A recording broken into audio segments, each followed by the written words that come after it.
చెప్పాడు. ప్రొఫెసర్ అక్కడి నుండి వెళ్ళబోతూ by the way my name is Arya Gupta అని చెప్పి వెళ్ళిపోయాడు. ధ్రువ చాలా సంతోషంగా ఇంటికొచ్చాడు. తన తల్లితో కావాల్సిన డబ్బులు అరేంజ్ అయ్యాయని చెప్పాడు. ఆ మాట వినగానే ధ్రువ తల్లి చాలా సంతోషపడింది.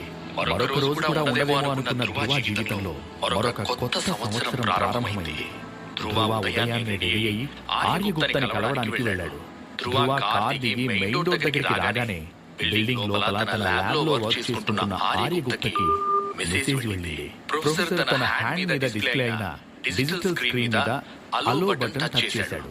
వెల్కమ్ మిస్టర్ ధ్రువ అంటూ డోర్ ఓపెన్ అయింది.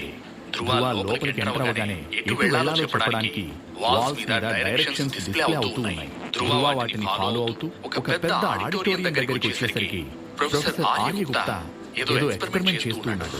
గాజుతో నిర్మాణమైన చిన్న గదిలో పెద్ద పెద్ద మెరుపులు వస్తూ కనబడ్డాయి. ధ్రువ వాటి వైపు అలా షాక్ గా చూస్తున్నాడు.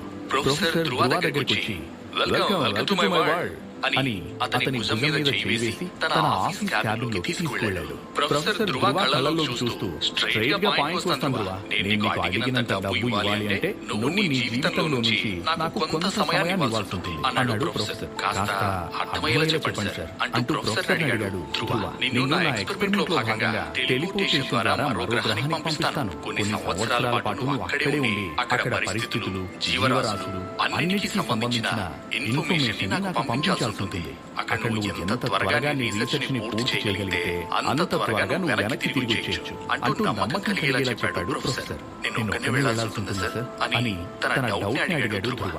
నీకన్నా ముందు చాలా మెంబర్స్ అక్కడికి వెళ్లారు అంటూ ధ్రువ ఎదురుగా ఒక వర్చువల్ స్క్రీన్ లో కొద్దిమంది ఫోటోస్ ని చూపించాడు ప్రొఫెసర్.